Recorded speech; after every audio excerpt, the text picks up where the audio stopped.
চাহিবার আর কিছু নাই, সকলের দাতা তুমি ওগো দয়াময়।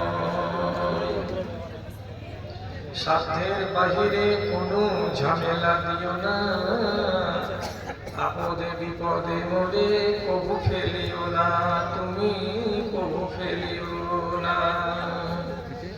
দয়া করে সব গুনাহ মাফ করে দিও, রহম করিও মওলা রহম করিও।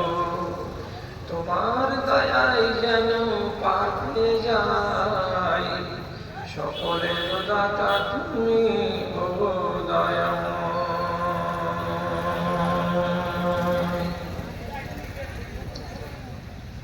শ্রদ্ধেয় সভাপতি সাহেব,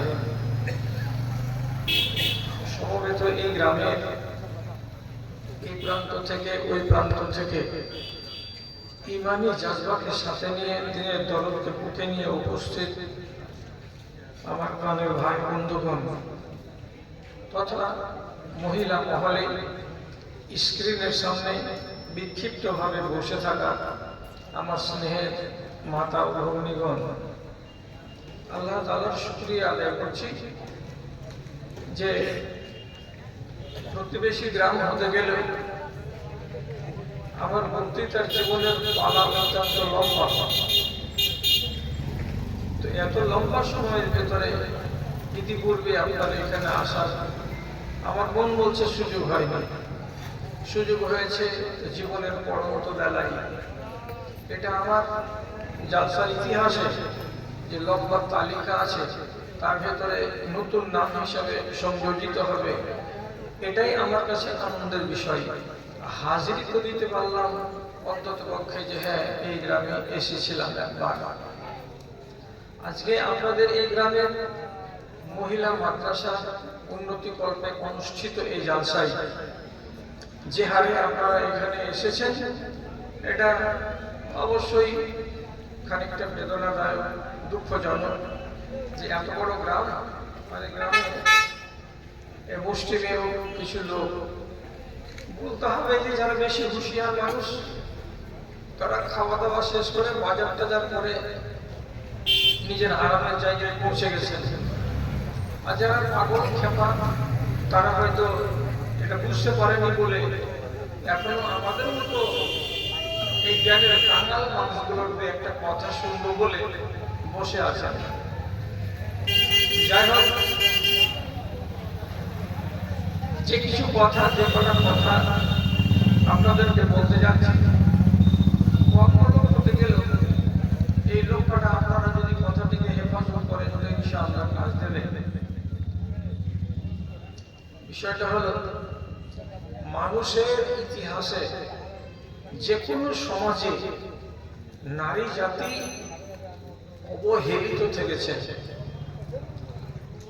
কোন সমাজ নারীকে তার ইনসাফ দেয়নি। রাসূলুল্লাহ যখন আত্মপ্রকাশ করছেন তখন রাসূলুল্লাহর হাতে হাত রেখে কালেমা পড়ালো কায়েস বিন সাবিত। উনি নিজে বলছেন, আমি আমার 7টা মেয়েকে জীবন্ত অবস্থাতে পুঁতে দিয়েছি। বলেন, বাপ যদি নিজের 19 মহিলাকে, মেয়েকে জীবন্ত পুঁতে দেয়, তাহলে ওই সমাজের অবস্থাটা কি ছিল? মিশরের সমাজে মিশরের লোক নিজের নীল নদের ঘাটে, যাদের বাড়ির সামনে যেটা ঘাট আছে, নিজের ঘাটে একটা করে সুন্দরী মেয়ে ছেলেকে তাদের এলাকা, তাদের গ্রামে গঞ্জে থেকে এনে তারা বলি দিত, হাত বেঁধে দিত, পা বেঁধে দিত, কাপড়গুলোকে সব খুলে নিত, আর নেওয়ার পরে উলঙ্গ করে একটা মেয়ে ছেলেকে নদীতে ফেলে দিত, ডুবে মরত। আকীদাটা কি? যদি বছরে একবার করে নীল নদীকে এইভাবে বলি না দেওয়া যায়, তাহলে পানি আসবে না। পানি না আসতে গেলে সেচের ব্যবস্থা মার খাবে। অতএব নীল নদকে রাজি করার জন্য প্রাণের বলি দেয়া, এটাও কি সভ্যতা? খ্রিস্টান জগৎ মেয়ে ছেলেদের সম্পর্কে তাদের এত জঘন্য ধারণা আছে যে তারা বলে যে তোমরা শয়তান দেখবা। যদি কেউ বলে শয়তান দেখবো, আর একজন বলবে শয়তান দেখবা, হ্যাঁ, কোনো একটা নারীকে হাতার দিকে আঙুল তুলে দেখিয়ে দিয়ে বলবে এই যে দেখো শয়তান। এই রূপে শয়তান থাকে, আর এই রূপে যারা আছে তারই হচ্ছে শয়তান। অথচ এই শয়তানের পেট থেকে এই ভালো মানুষ আবার জন্মগ্রহণ করছে। তাহলে আকীদাটা কত জঘন্য! আপনি খবর রাখেন কি রাখেন না? আল্লাহ পাকের নবীর আগমনের অনতি পরে মিশরের মাটিতে, এটা হলো পুরাতন তাহজিবের দেশ, পুরাতন তামাদ্দুনের দেশ, সেখানে এক ইংরেজ মহিলা ছিল খ্রিস্টান, তার নাম হলো হাইপেশিয়া। নিজেদের মহিলা সমাজকে শিক্ষা দিচ্ছিল। এই কথাটা পাদ্রীদের বরদাস্ত হলো না। তখন ওরা করলো কি, পলিসি করে হাইপেশিয়ার মতো শিক্ষিত একটা মেয়ে ছেলেকে দিনের বেলায় উলঙ্গ করে সম্পূর্ণ গা থেকে তার কাপড়কে কেড়ে নিয়ে নাঙ্গা করে তাকে হাত বেঁধে রোডের উপরে ছেঁচড়াতে ছেঁচড়াতে হিচড়াতে হিচড়াতে এই রোড থেকে ওই রোড, ওই স্টেট থেকে এই স্টেট, এদিক থেকে ওই দিক, এই মহল্লা থেকে ওই মহল্লা ঘুরিয়ে নিয়ে বেড়িয়ে সারাটা এলাকার লোককে জ্ঞান দিয়েছে। মহিলারা, তোমরা যদি বেশি ধর্মের শিক্ষা শিখতে যাও আর এর মতো হও, তোমাদের দুর্গতি এটাই হবে। কেন যে মেয়েদেরকে শিখতে হবে না? তাহলে এটাও কি মানসিকতা? রাসূলুল্লাহ যখন এলেন এই দুনিয়ার মাটিতে, তখন ইসলাম নারী জাতিকে যে ইজ্জত দিল, যে সম্মান দিল, যে মর্যাদা দিল, পৃথিবীর ইতিহাসে আর কেউ দেয়নি। ভালো করে বুঝেন। এক সাহাবী এসে রাসূলুল্লাহর কাছে, এক মহিলা সাহাবিয়া এসে রাসূলুল্লাহর কাছে এসে শিকায়ত করে বলছেন, গালাবাত আলাইনা রিজাল ইয়া রাসূলুল্লাহ। কি মানে? হে আল্লাহ পাকের রাসূল, ছেলেরা আপনার সংস্পর্শের থেকে বেশি কথা শিখতে পারলো, জ্ঞান এদের বেড়ে গেল, এরা শিক্ষায় শিক্ষিত হলো, কিন্তু আমরা মেয়ে ছেলে আপনার পাশে বসার সুযোগ পাই না, যার কারণে আমাদের জ্ঞান সীমিত হয়ে থেকে গেল, আমরা শিক্ষিত হতে পারলাম না। কথাটা তো ঠিক। রাসূলের কাছে অভিযোগ, ওরা জ্ঞানী হলো আর আমরা জ্ঞানী হতে পারলাম না, আপনার কাছে বসতেও পাই না আর আপনার কাছে আমরা শিখতেও পাই না। রাসূলুল্লাহ ওই মহিলাকে জবাব দিয়ে বললেন, ঠিক আছে ঠিক আছে, তোমাদের জন্য আমি নির্দিষ্ট জায়গা করে দিচ্ছি, নির্দিষ্ট স্থান করে দিচ্ছি, ওইখানে তোমরা সময় মতো হাজির হও, আমি তোমাদেরকে দ্বীনের বিষয়ে জ্ঞান দেব। তখন রাসূলুল্লাহ এক সাহাবীর একটা বড় বারান্দা ছিল, সেই বারান্দাতে জায়গাটাকে স্থির করে দিলেন। মহিলারা এসে তাদের দ্বীনের বিষয়ে কথাগুলো শিখত, জ্ঞান অর্জন করত। পুরুষরা যেমন জ্ঞানী হয়েছে ইসলামকে শিখে, তেমনি নারীরাও ইসলামকে শিখে সমৃদ্ধ হয়েছে। এটা হলো ইসলামের অবদান। আমাদের দেশে একটা বদ রেওয়াজ আছে, সেটা কি? ছেলে এবং মেয়ে শিক্ষাই সমান। কিসে? তো আধুনিক শিক্ষাই। কিন্তু ছেলে আর মেয়ে ধর্মের শিক্ষাতে সমান নয়। আমাদের সমাজের আজও 90% বাড়ির লোক নিজেদের মেয়েদেরকে ধর্মীয় শিক্ষা দেওয়ার ব্যাপারে আগ্রহী নয়, অথচ দুনিয়ার শিক্ষা দেওয়ার বিষয়ে 100% পরিবার সবাই আগ্রহী। এটা কেন? নাইন সাবটা কিসে? যে মেয়েদের ফজিলত হাদিসে আছে, যেই মেয়েদের ফজিলত কোরআনে বর্ণিত হয়েছে, আমি আল্লাহর কসম দিয়ে বলছি, ওই সমস্ত মহিলাগুলো ধর্মকে আঁকড়ে ধরে সমৃদ্ধ হয়েছিল বলে তাদের ফজিলত এসেছে। আর যদি ন্যায়টা হতো তাহজিবের দিক দিয়ে, তামাদ্দুনের দিক দিয়ে, ধর্মের দিক দিয়ে, তাহলে তাদের ফজিলত প্রতিষ্ঠিত হতো না বা হয়নি। কোরআন মাজিদে কত নারী আছে জানেন, যারা ফজিলতে আপনাকে টেক্কা দেবে? আমি একটা নাম বলি, হযরত মূসা আলাইহিস সালামের মা, তার আলোচনা মিষ্টি করে কোরআনে লেখা আছে। ফিরাউনের স্ত্রী আসিয়া, তার আলোচনা লেখা আছে। আবার আবু জাহালের, আবু লাহাবের স্ত্রী উম্মে জামিল, তারও আলোচনা লেখা আছে। কিন্তু আপনি কি জানেন যে আবু লাহাবের স্ত্রী উম্মে জামিলের আলোচনাটা যে জঘন্যভাবে এসেছে, তো তাতে কি তার মান মর্যাদা উঁচু হয়েছে? হয়নি। আর যেভাবে আসিয়ার আলোচনা এসেছে কোরআন মাজিদে, সে ছিল দ্বীনি মেয়ে, ধর্মকে আঁকড়ে রেখেছিল বলেই তার ফজিলত প্রতিষ্ঠিত হয়েছে।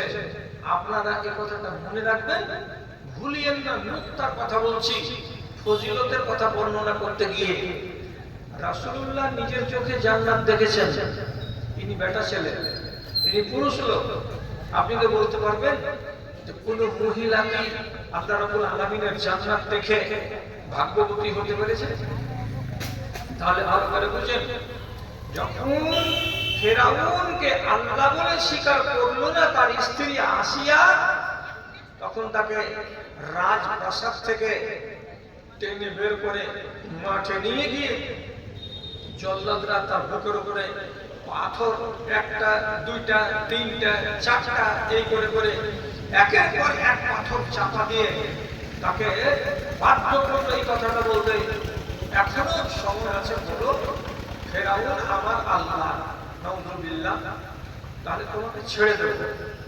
তো যখন দেখলো একটা নারী, আল্লাহ এত বড় আযাব কি করে সহ্য করতে পারি। এখন মানুষ কথায় বলে যে ঠেলার নাম বাবাজি, সহ্য করতে পারবো না আযাব। তখন হয়তো বলে বসবো কি ফেরাউন আমার স্বামী হলো এবং ফেরাউন আমার আল্লাহ হলো। তো যদি এই কথাটা বলে দিই তাহলে তো আমার সব চলে গেল রসাতলে। তখন কাতর কণ্ঠে আল্লাহ তাআলা বলেছিলেন, রব্বি বিনিলি ইনদাকা বাইতান ফিল জান্নাতি ওয়া নাজ্জিনি মিন ফিরআউনা ওয়া আমালিহি ওয়া নাজ্জিনি মিনাল কওমিজ জালিমিন। কি দোয়াটা করেছিলেন? পারওয়ারদিগার, আমাকে ফেরাউনের এবং তার বাহিনীর সন্ত্রাস থেকে বাঁচিয়ে নাও, এবং তুমি তোমার কাছে আমার জন্য, আমার মধ্যে একটা খাকসার মহিলা জমিনে পড়ে আছে, বুকের উপরে চারটা পাঁচটা পাথর চাপানো আছে। আমি আর যে জানিয়ে বলছি, তোমার কাছে একটা আমার জন্য ঘর বানিয়ে দাও। ঘর মানে কি? জান্নাতের ঘর। একটা আরজি জানালো কে? একটা মেয়ে ছেলে। মুফাসসিরিনে কিরাম লিখছে, আল্লাহর ফেরেশতা তাকে তাসাল্লি দিয়েছে, আসিয়া সবর করো, জান বের হতে আর বেশি সময় লাগবে না। এই 5টা মিনিট 7টা মিনিট যদি তুমি নিজেকে একটুখানি নিয়ন্ত্রণ করে নিতে পারো, তুমি যে দোয়া করেছো যে আল্লাহ আমার জন্য একখানা জান্নাতের ঘর বানাও, তোমার ঘর বানিয়ে দেওয়া হয়েছে। এবং তাফসীরে তাবারি উনি লিখছেন, আল্লাহ তাআলা হুকুম করলেন ফেরেশতাকে, ফেরেশতারা আমার এই বান্দির কাছে তার চোখের সামনে যে জান্নাতখানা আমি তাকে দেব, ওকে নিয়ে এসে তুলে ধরো তার চোখের সামনে, দেখে যেন তার প্রাণ জুড়িয়ে যায় এবং তার মনোবল বেড়ে যায়। কি ভাবলেন? রাসূলুল্লাহ যদি পুরুষ লোক হয়ে জান্নাত দেখে থাকেন তবে তিনি নবী, আসিয়া নবী নন এবং একটা মহিলা, অথচ ফজিলতের বিচারে একটা পুরুষ লোকের সমতুল্য। তিনি একটা মহিলা হয়ে আল্লাহর জান্নাতকে দেখার সৌভাগ্য অর্জন করতে পেরেছে। ফজিলতকে কি অস্বীকার করবেন? না। কেন অবহেলা করছি নারীদেরকে নিয়ে? এটা তো আমাদের উচিত কাজ নয়। ধর্মের বিষয় ওকে জানতে হবে না? যদি আমি জানি ওকে জানতে হবে। কেন বললাম কথাটা? আপনি আর আমি, আমরা দুনিয়ার যত পুরুষ লোক আছি, একা একা সংসার চলে না বলে আল্লাহ রাব্বুল আলামিন জান্নাতের ভেতরে তার জোড়া হযরত হাওয়াকে তৈরি করেছিলেন। এই দুইয়ের সমষ্টি থেকেই পয়দা হবে ইনসান। তার জন্য রাব্বুল আলামিন এই সিস্টেমটাকে চালু করেছিলেন।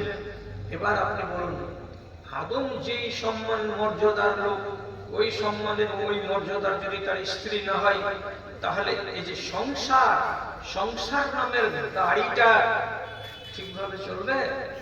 দুটো চাকা, একটা স্বামী আর একটা স্ত্রী, দুই চাকা যদি সমান মাপের না হয়, তাহলে সংসার নামের চাকাটা সমান্তরাল ভাবে সামনের দিকে এগিয়ে যাবে না।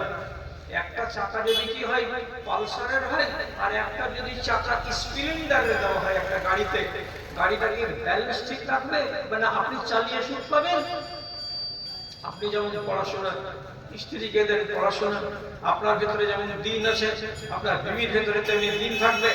আপনার ভেতরে যেমন আখলাক আছে, তেমনি বিবির ভেতরে আখলাক থাকবে। তাহলে এই সমান্তরাল এই যে গাড়িটা সুখে কিনারাতে গিয়ে লাগবে।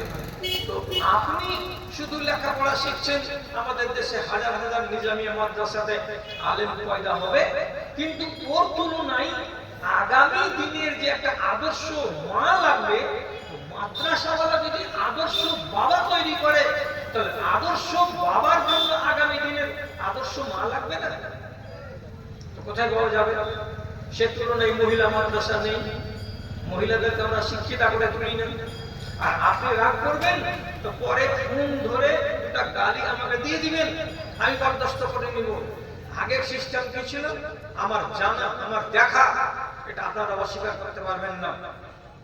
মেয়েদেরকে যারা তালিম দেয়নি, শিক্ষা দেয়নি, তারাও মা অন্তত এমনি করে মুখে এবার এইভাবে ঠুল্লি মেরে বলেছে নিজের বেটিকে যে কমসে কম 2-3টা সূরা মুখস্থ কর, কমসে কম কোরআনের একরকম মুখস্থ কর।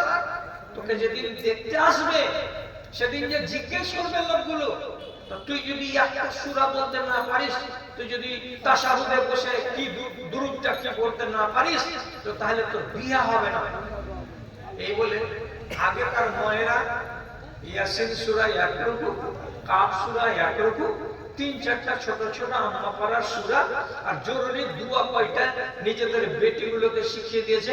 এবং তখন তার যুগে ছিল কি মক্তব চালু ছিল।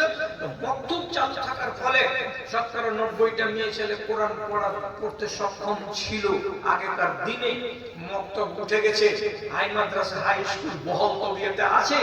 হাই মাদ্রাসাতে আরবিকের সাবজেক্টে অ্যাডিশনাল তোমার মন হয়তো পড়ো না, মন হয়তো না পড়ো, যার কারণে মুসলমানের বাড়িতে গাদা গাদা ডজনের ডজন মেয়ে ছেলে ভালো নম্বরে পাস করছে, ইংরেজি পড়তে পারবে, বাংলা পড়তে পারবে, কিন্তু ওই মেয়েকে যদি আপনি বলেন কোরআনের একটা লাইন করে দেখাতো, এমনি করে বড় বড় চোখ করে দেখবে, বলবে হা হা লাদি, এসব আঁকা মাকা কথা তো আমরা পড়তে পারি না। ধিক তোমার জিন্দেগিতে, ধিক ওই নারীর কপালে, ধিক যে তুমি তোমার কিতাবকে আজ পর্যন্ত পড়তে শিখতে পারলে না। আরে তর্জমা তো জানা দূরের কথা। দাদারা কি আপনাকে বলবো, মনটা ভেঙে আসে, তবু বলে যাচ্ছি। একটা প্রেসার কুকার যদি কিনেন তো বাড়ি এনে খুলে দেখবেন ভিতরে 4-5 পাতার একটা ই আছে, পমফ্লেট আছে, ওটাকে বলে ক্যাটলগ। ক্যাটলগটা মানে এর ছিপিটা কেমন করে খুলবে, এর ঢাকনাটা কেমন করে ঢুকাবে, রাবারটা কেমন করে লাগাতে হবে, পিনটাকে পরিষ্কার কেমন করে করতে হবে, এই কথাগুলো যদি না শিখো তাহলে তোমার দ্বারাই সম্ভব নয় প্রেসার কুকার চালানো।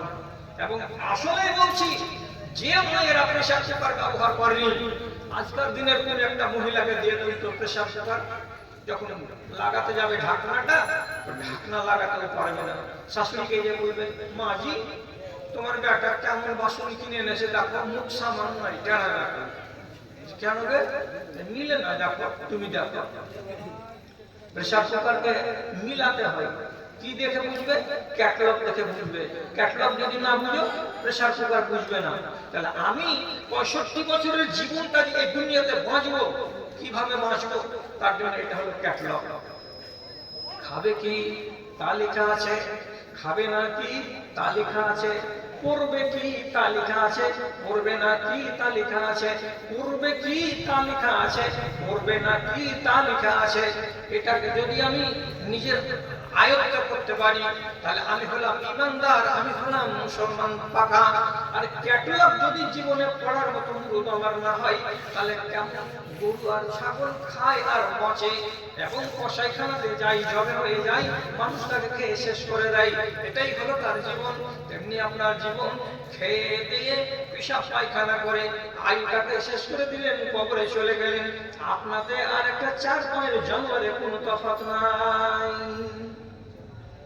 কেন এখান থেকে দূরে রাখলাম মায়েদেরকে, মহিলাদেরকে?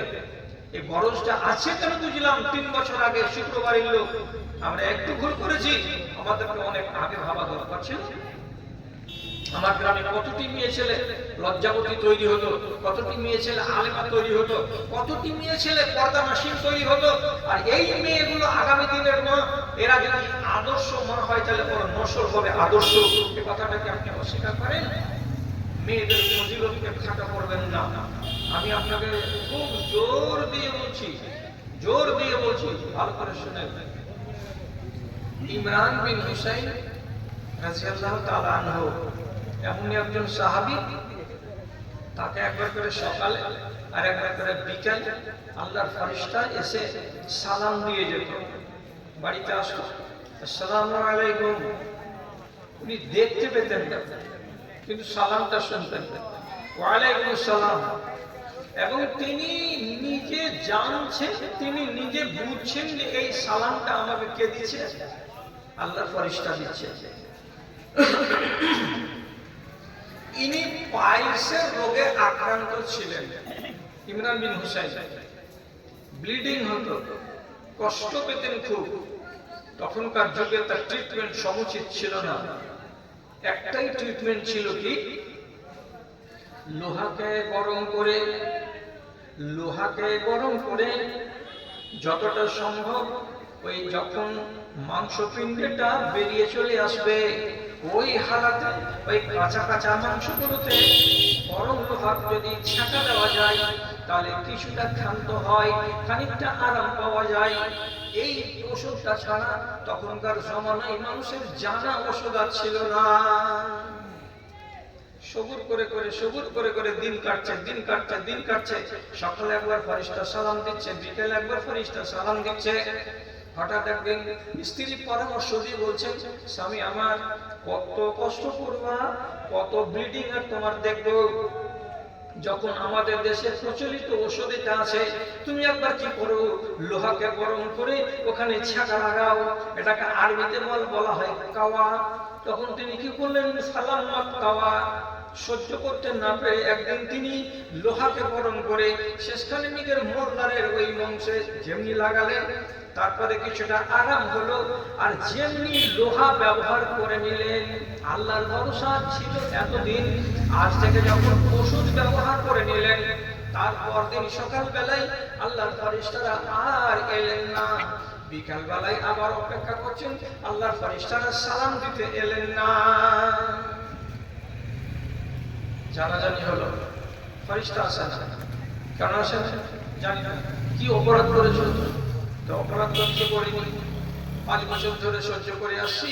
গতকালকে এই ওষুধটা ব্যবহার করেছি, আল্লাহর ভরসাতে ছিলাম, আল্লাহর ভরসাটাকে বাদ দিয়ে ওষুধ ব্যবহার করলাম। তাওয়াক্কুলটাকে একটুখানি আমি কমিয়ে ফেলেছি, যার কারণে হয়তো দিয়ে আমার তিনি তওবা করে নিলেন, বলেছেন আল্লাহ মরে যাবো তো মরেই যাবো, কিন্তু আর আমি এই লোহা ব্যবহার করবো না মলদারে, যাতে আমি আরাম পাবো বলে।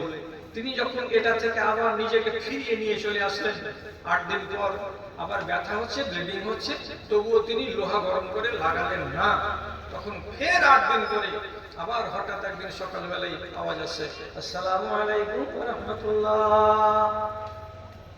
ফেরেশতারা আসছেন সালাম দিতে। এই ফজিলতের কথাটা সবাই গর্বের সাথে বলে যে আহারে তকদিরওয়ালা সাহাবী ইমরান বিন হুসাইন। তো পুরুষরা বলে কি, এটা পুরুষদের নসিব, এটা পুরুষদের কপাল, এটা পুরুষদের তকদির। তাহলে মেয়ে ছেলে মাইনাস। কিন্তু মেয়ে ছেলেকে আল্লাহ রাব্বুল আলামিন আপনার থেকে ফজিলতে কি কম করে রেখেছেন? রাখেননি। কেন রাখেননি? তার প্রথম নম্বর প্রমাণ হলো এই, আল্লাহ রাব্বুল আলামিনের নবী বলছেন, আন-নিসাউ শাকায়াকুর রিজাল। যত দুনিয়াতে মেয়ে ছেলে আছে সবাই হলো পুরুষদের সহোদর, সবাই হলো তার ভাইদের সহোদর, তারা সবাই সহোদর। এর মানে কি, আমার মায়ের পেট থেকে আমার ভাই যেমন পয়দা হয় তেমনি আমার বোন পয়দা হয়।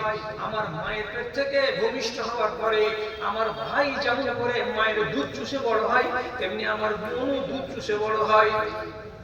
যেভাবে মায়ের কোলে লালিত পালিত হয় ছেলে, সেভাবেই লালিত পালিত হয় মায়ের কোলে মেয়ে। এই জন্য এদেরকে নবীজি বলছেন শাকাইকুর রিজাল, এরা হলো পুরুষদের সহোদর। মানে পুরুষেরা যা যা করবে নারীরাও তাই তাই করবে। পুরুষের যা যা অধিকার নারীদের তাই তাই অধিকার। মেয়েদেরকে অধিকার থেকে বঞ্চিত করা যাবে না। জি হ্যাঁ, আপনি বেশিক্ষণ আপনাকে জ্বালাবো, যেহেতু কম লোক আছে আর সূর্যের একটা সীমা আছে। 12টা বেজে গেলে আমাদের তো 12টা বেজেই যাবে। আমি আপনাকে বলছি দাদা আমার 35 নম্বর আয়াত সূরা আহজাব, সূরা আহজাব। আগামীকালকে কারোর কাছে যদি বাংলা কোরআন মাজিদ থাকে খুলবেন, আর খোলার পরে দেখবেন। সবারই কাছে থাকে না, মানে 25-30 হাজার টাকার অ্যান্ড্রয়েড মোবাইল কিনতে ব্যথা লাগে না, কিন্তু 300 টাকা দিয়ে একটা বাংলা কোরআন মাজিদ রাখতে মানুষের খুব কষ্ট। যদি থাকে তো দেখবেন ওইখানে ওই আয়াতটাতে লেখা আছে 10টা গুণের কথা। 10টা গুণ, কি 10টা গুণ লেখা আছে? আল্লাহ তাআলা বলছেন ইন্নাল মুসলিমিনা ওয়াল মুসলিমাত ওয়াল মুমিনিনা ওয়াল মুমিনাত ওয়াল কানিতিনা ওয়াল কানিতাত ওয়াস সাবিরিনা ওয়াস সাবিরাত ওয়াল মুতাসাদ্দিকিনা ওয়াল মুতাসাদ্দিকাত। ছেড়ে দিলাম। কি আল্লাহ তাআলা বলছেন? মুসলমান পুরুষ লোক এবং মুসলমান মেয়ে ছেলে, মুমিন পুরুষ লোক এবং মুমিন মেয়ে ছেলে, ধৈর্য ধারণকারী বেটা ছেলে এবং ধৈর্য ধারণকারিনী মেয়ে ছেলে, সাদকা দানকারী পুরুষ লোক এবং সাদকা দানকারিনী মেয়ে ছেলে, আল্লাহকে স্মরণকারী পুরুষ লোক এবং আল্লাহকে স্মরণকারী মেয়ে ছেলে, আল্লাহর ভয়ে নিজেকে কুঞ্চিত করে দেওয়া পুরুষ লোক এবং আল্লাহর ভয়ে নিজেকে জড় করে দেওয়া একটা মেয়ে ছেলে, আল্লাহর জন্য নিজের আবরুকে সুরক্ষিত করা বেটা ছেলে এবং আল্লাহর জন্য নিজের আবরুকে সুরক্ষিত করা একটা মেয়ে ছেলে। এইরকম করে রব্বুল আলামিন 10টা গুণকে বেটা ছেলে বেটি ছেলে নর এবং নারী সমান সমান সমান সমান করে ভাগ করে দিলেন। তুমি যেমন সবুরকারী হও তেমনি মেয়ে ছেলেও সবুরকারী হয়। তুমি যেমন মুমিন হও মেয়ে ছেলেও মুমিনা হয়। তুমি যেমন মুসলমান হও তেমনি মেয়ে ছেলেও মুসলমান হয়। তুমি যেমন রোজাদার হও তেমনি মেয়ে ছেলেও রোজাদার হয়। তুমি যেমন আল্লাহকে স্মরণ করো মেয়ে ছেলে তেমনি আল্লাহকে স্মরণ করে। তুমি যেমন যাকাত দিতে পারো তেমনি মেয়ে ছেলেও যাকাত দিতে পারে। তুমি যেমন নিজের হেফাজত করো আবরু ইজ্জতে তেমনি মেয়ে ছেলেও হেফাজত করে আবরু ইজ্জতে। 10টা চরিত্রে সমান সমান সমান দিয়ে আল্লাহ তাআলা বলছেন আদালাহুল্লাহ। আল্লাহ রাব্বুল আলামিন এই সমস্ত লোকেদের জন্য জান্নাত তৈরি করে রেখেছেন। তাহলে আমাদের কাম্য, আমাদের গন্তব্য কি? সবারই একটাই, মরার পর আল্লাহ যেন জান্নাত দেয়। 10টা গুণে গুণান্বিত ছেলে যদি জান্নাত পেল, আপনি আপত্তি করেন? 10টা গুণে গুণান্বিত মেয়ে ছেলে আর কিছু পাবে? জান্নাত কেন দেওয়া হলো না? ভাই আমার, ওর জন্য যেমন জান্নাত আপনার জন্য তেমন জান্নাত। ও যেমন বৈশিষ্ট্যে গুণগত বিচারে আপনার সমান তেমনি আপনি ওর সমান। আল্লাহ তাআলা বলছেন তোমাদেরকে আমি সব দিক দিয়ে সবাইকে সমান করেছি, কেউ বড় নয় কেউ ছোট নয়। এখন আপনারা মনে মনে বলবেন হাজি দুনিয়ার মাওলানার মুখ থেকে ওয়াজ শুনলাম পুরুষেরা হলো মালিক, পুরুষেরা হলো হাকিম, পুরুষেরা হলো মেয়ে ছেলেদের উপরে পৃষ্ঠপোষক মুক্ত মুখ, তো তুই বলছিস সব সমান। আরে বাবা, আমি কি অস্বীকার করছি? দুজন সমান অধিকারের দিক দিয়ে হতে গেলেও একটা মালিক লাগবে। আল্লাহ তাআলা মালিক বানিয়েছেন আপনাকে, তো কেন? কোরআনে লেখা আছে বিমা আনফাকতুম আলাইহিন্না, যেহেতু তুমি টাকা খরচ করো ওই মেয়েটার পিছনে, এই জন্য আল্লাহ তাআলা তোমাকে মালিক বানাবে আর মেয়ে ছেলেটাকে তোমার অধীনস্থ বানাবে। তার মানে এটা নয় যে ওই মেয়ে ছেলেটির ইজ্জত একবারে চলে গেল রসতলে আর তুমি চলে গেলে শৃঙ্গে পাহাড়ে, এমন কথাটা নয়। তোমাদের আমাদের আপনাদের সবার নারীদের সঙ্গে লেনা দেনা, উঠা বসা, খাওয়া দাওয়া, আচার ব্যবহার সমস্ত কিছু এক, সমস্ত কিছু সমান। জি, ফজিলতে তাকে আপনি কম করবেন না কোন সময়। ওরা ফজিলতে পিছিয়ে নেই। আপনাকে উদাহরণ দিতে গিয়ে শুধু বলি, ভালো কাজে যদি তাদের ভালো নাম আছে, তো মন্দ কাজেও তো তাদের ব্যাপারে আল্লাহ তাআলা তফাৎ করেনি। শুনবেন, শুধু মনে রাখবেন, এটাকে বেশি লম্বা চড়া করে ঘাটবেন না। এক সাহাবী, তার নাম মাইস বিন মালিক, বেচারি বিবাহিত মানুষ, ব্যভিচার করে নিয়েছিলেন। ব্যভিচার হয়ে গেল, শয়তানি ওয়াসওয়াসায় রাসূলুল্লাহ বললেন রজম করে দাও। ওকে ময়দানে নিয়ে গিয়ে রজম করে দেওয়া হলো।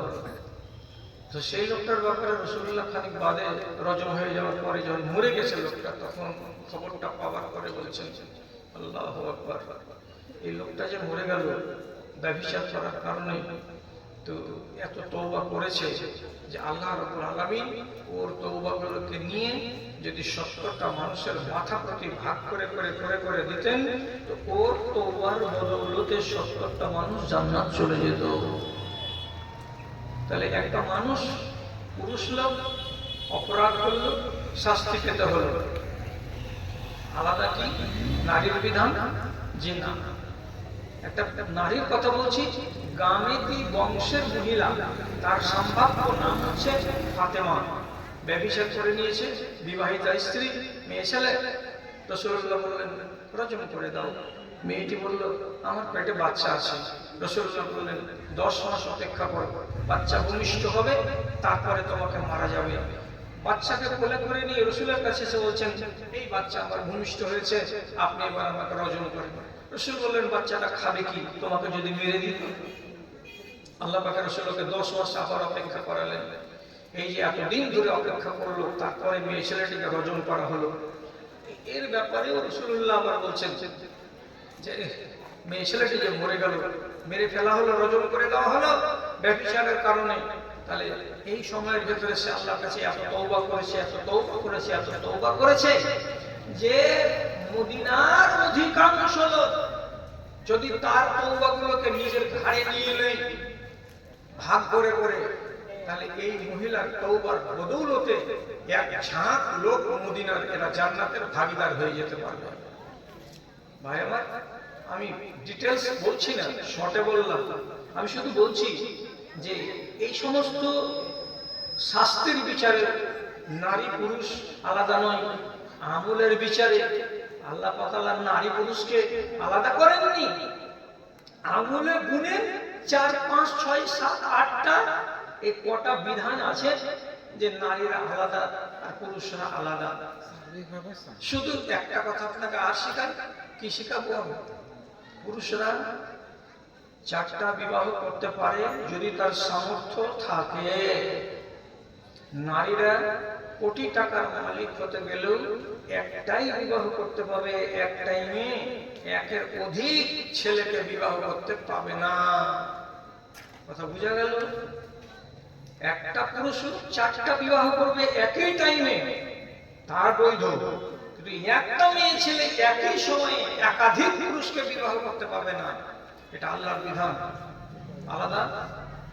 আর একটু আলাদা দেখেন, সামান্য, খুব বেশি বেশি আলাদা আলাদা নয়, সামান্য সামান্য আলাদা।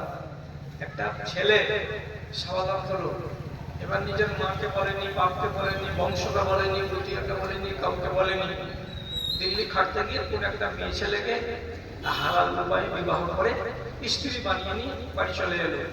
বাপ যদি বলে আমি জানতে পারিনি, এই বউকে আমি বাড়িতে উঠতে দিব না, এটা বলার অধিকার বাপের নেই।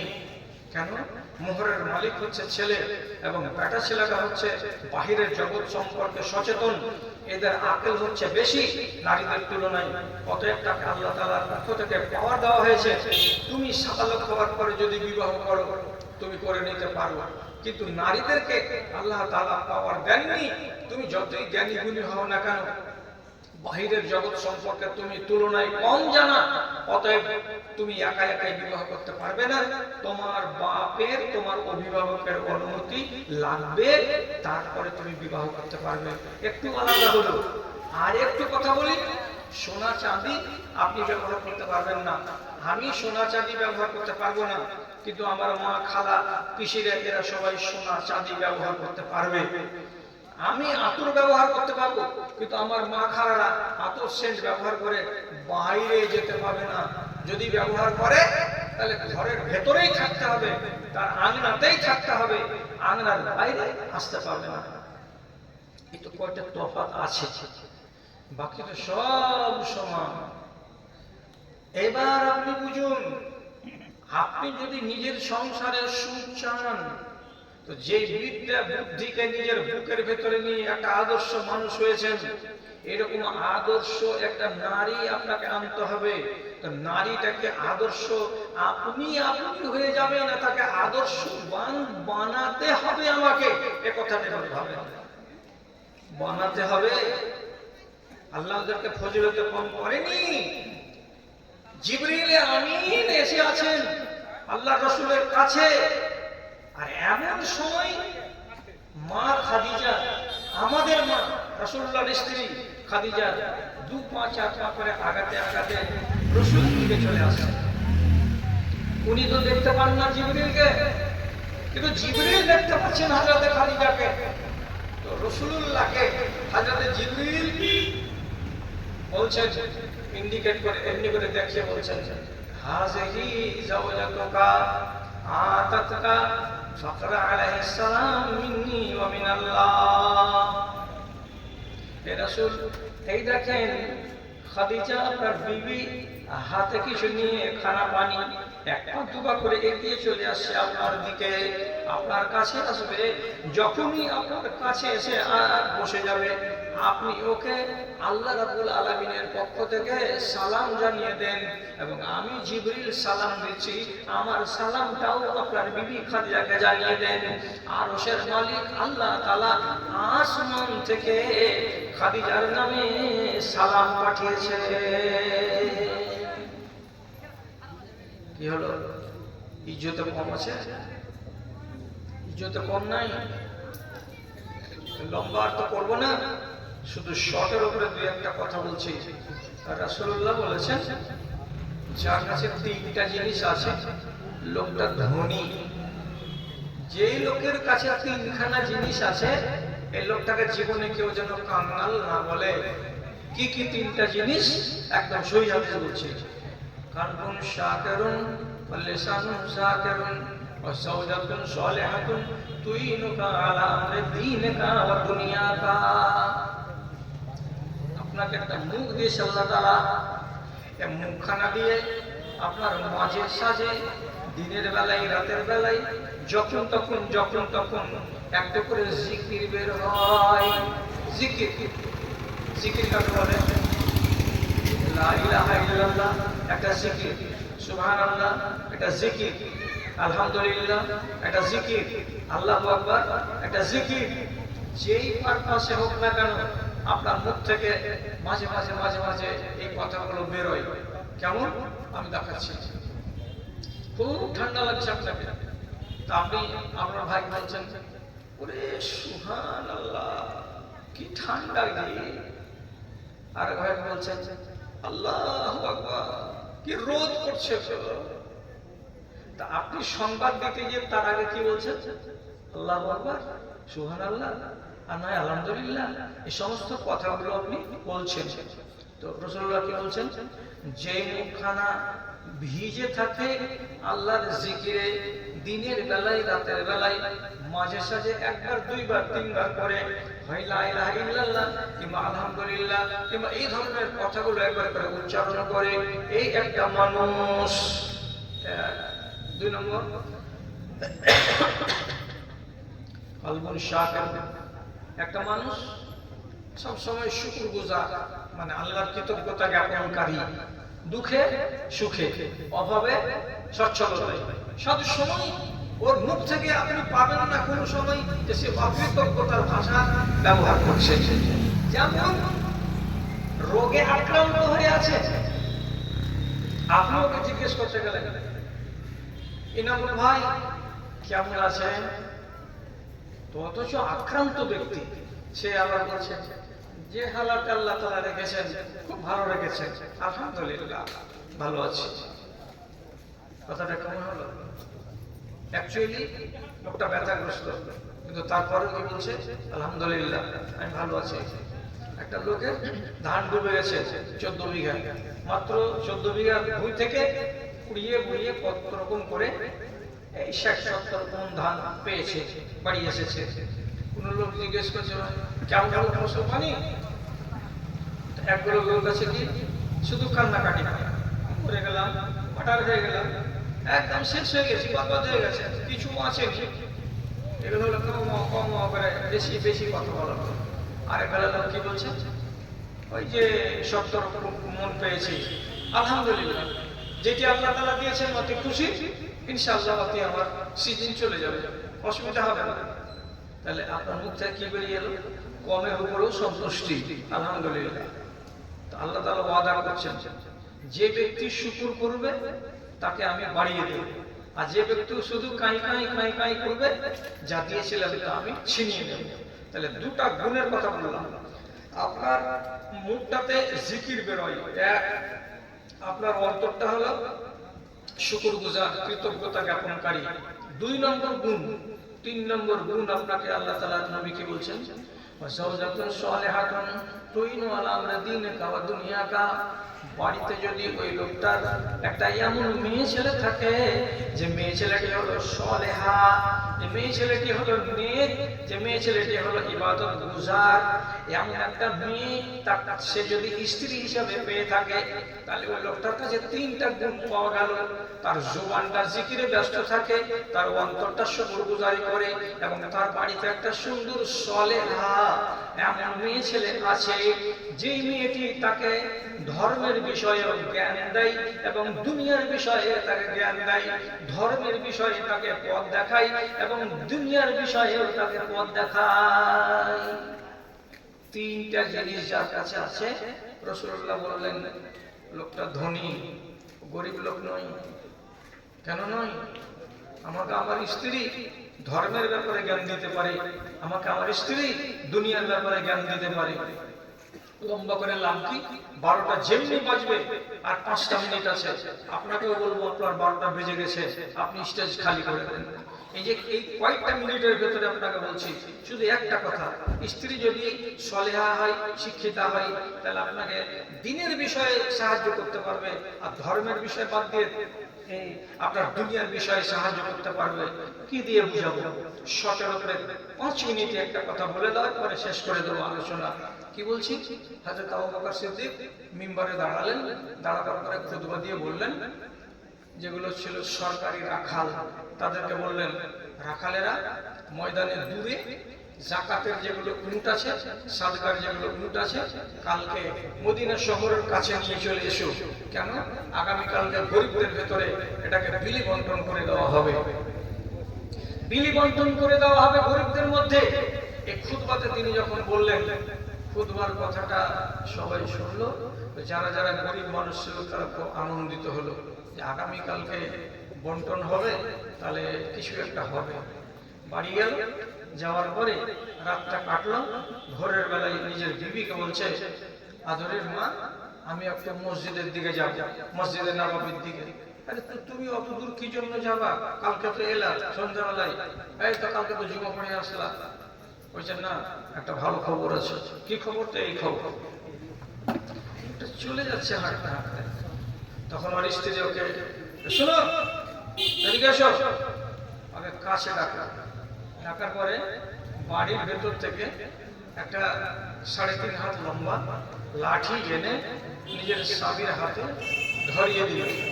স্বামী লাঠিখানাকে এরকম করে ধরলো, আর ধরার পরে তখন স্ত্রীর চেহারার দিকে, চোখের দিকে তাকাচ্ছে, আর মনে মনে জিজ্ঞাসা করছে, লাঠি কেন দিচ্ছ গো? লাঠি কেন দিচ্ছ? আমি তো লাঠি ব্যবহার করি না। স্ত্রীরা বলছে, খোঁজ হাজাল খেতামা লাআল্লাল্লাহু ইয়ারযুকুনা লিয়াউমা ইবলা। ও ও স্বামী আমার, তুমি পাগল মানুষ, খেপা মানুষ, তোমার বিদ্যা বুদ্ধিটা কম লাগছে। শুনো, আজকে তুমি মদিনা যাবে, ওখানে আবু বকর সিদ্দিকের পক্ষ থেকে তুমি একটা গরিব অভাবী মানুষ, যদি একটা উট পাওয়া যায় কিংবা দুটা উট পাওয়া যায়, তাহলে উটটাকে হাঁকাতে গেলে তুমি কি তোমার হাত দিয়ে হাঁকাবে, তুমি কি তোমার গামছা দিয়ে হাঁকাবে? উটকে হাঁকাবার জন্য ধোকা হিসাবেও হাতে একখানা লাঠি রাখতে হয়। যখন উটটা বেয়াদবি করবে তখন ওই লাঠিখানা দিয়ে তাকে চমকাতে হবে, ধমকাতে হবে। এই জন্য এই লাঠিখানা তোমার হাতে তুলে দিলাম। শ্লোকটা মুচকে হাসছে, বলছে কাজের কথা রে, কাজের কথা আমি তো খেয়ালই করিনি। এবার আপনি বলেন, একটা মেয়ে ছেলে নিজের স্বামীকে সহযোগিতা করছে, বিষয়টা ধর্মের না বিষয়টা দুনিয়া? এটা তো দুনিয়ার বিষয়, দুনিয়ার বিষয় এটা। তো দুনিয়ার বিষয়ে জ্ঞান দিতে পারে কে? যদি আপনি এরকম কপালে পেয়ে থাকেন শিক্ষিতা মেয়ে ছেলে এবং দিনদার মেয়ে ছেলে, তাহলে। আর যদি ধর্মের বিষয় হয় তবুও আপনাকে জ্ঞান দিতে পারবে। ধর্মের বিষয়ে জ্ঞান দিতে অভাবী নয় মহিলারা। ওরাকে যদি আল্লাহ রাব্বুল আলামিন ওই তৌফিক দেয় যে আমি জ্ঞানী, তো আমার স্বামীকে আমি জ্ঞান দেব। আল্লাহ পাকের রাসূল হুদায়বিয়ার দিন মাঠে আবু সুফিয়ান এসেছে ঈমান কবুল করতে। রাসূলুল্লাহ খিমার ভিতরে আছেন আর বিবি আছেন সাথে, বিবির নাম উম্মে সালমা। পিয়ন এসে বলছে আল্লাহ রাসূল বের হন তো। কেন? আবু সুফিয়ান এসেছে ঈমান কবুল করবে তার জন্য।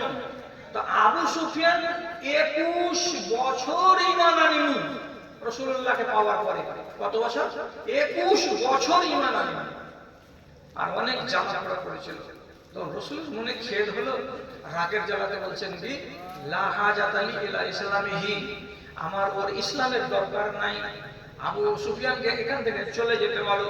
আবু সুফিয়ানের আমার দরকার নাই, ও যেন মুসলমান না হয়।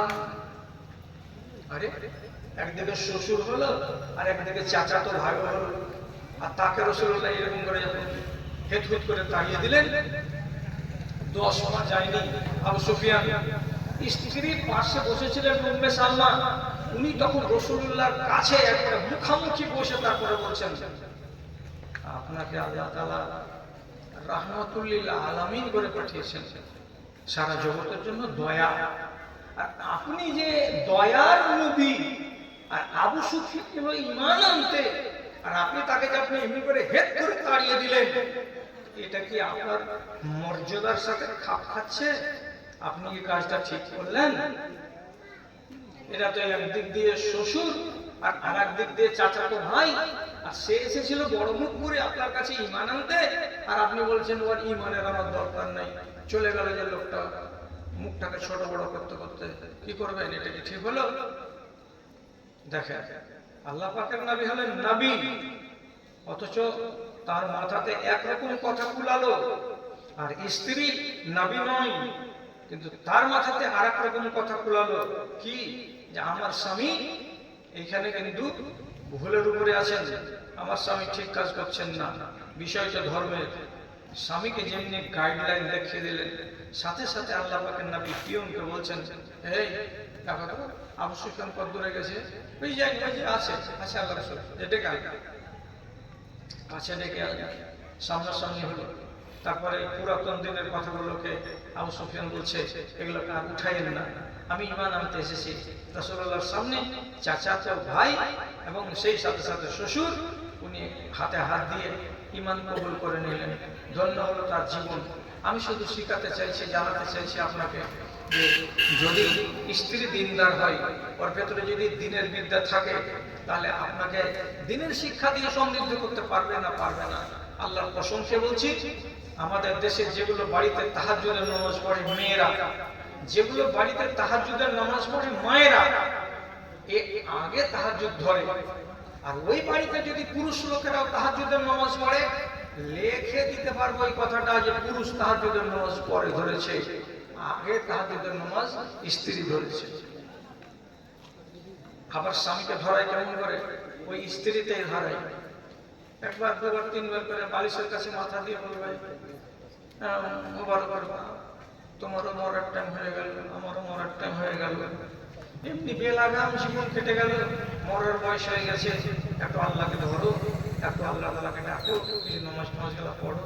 না পারি না রে, আলসি লাগছে রে। দুদিন করো, অভ্যাস হয়ে যাবে। একদিন বললো, দুদিন বললো, আর একদিন স্ত্রীটা কি বুদ্ধি দিছে, তুমি 11 রাকাত পড়িও, তুমি পারবে না তো পড়িও, তুমি করো, তুমি 3 রাকাত, 2 রাকাত তারাবি আর 1 রাকাত বেতন তো নাই নামাতে কানা নামাজ। একদিন 3 রাকাত পড়লো, আর একদিন ওই লোকটাই বলবে 5 রাকাত পড়ে, আর একদিন ওই লোকটাই বলবে তাহাজ্জুদ যেখানে 8 আর 3 11। তো যখন ওযুও করতে হচ্ছে, উঠতেও হচ্ছে, এই টাইমে মুসাল্লা বিছাতে হচ্ছে, তো 3 কেন থামবো, 5 কেন থামবো, 11 কেন থামবো না? স্ত্রীর গাইডলাইনে কত দুনিয়ার পুরুষ লোক নমাজি হয়ে গেছে, তাহাজ্জুদ গুজার হয়ে গেছে। স্ত্রীর পরামর্শে কত মদখোর লোক মদ ছেড়ে দিয়েছে, স্ত্রীর পরামর্শে কত চোর চুরি করা ছেড়ে দিয়েছে। কেন? যদি আল্লাহ তাআলা আপনার ভাগ্যে, আপনার তকদিরে এমন একটা স্ত্রী দিয়ে দেয় দিনদার, তাহলে পরে আপনি ওর কাছে দুনিয়ারও লাভ পাবেন, ওর কাছে দিনেরও লাভ পাবেন। তো এই লাভটা আগে হাসিল করতে হবে আমাদের কোথা থেকে? আমার আপনার মেয়েগুলোকে মহিলা মাদ্রাসাতে দিয়ে তাকে শিক্ষিতা করে তুলে তারপরে অন্যের হাতে তুলে দিতে হবে। তাহলে হবে আদর্শ মা আর বাবার সংসারে আদর্শ পরিবার। আর যেগুলো যেগুলো মানা আছে অতটি বলতে পাইনি, অতটি বলতে পেলাম না শর্ট সময়ের জন্য, এখন ছেড়েও দিলাম, 12টা বেজে গেছে। খোলাসা কথা হলো এই, কোরআন আর হাদিসকে ঘেঁটে ঘুঁটে সবকে মন্থন করে পাওয়া গেছে যে মেয়ে ছেলেদের জন্য 50টা কাজ করা নিষেধ।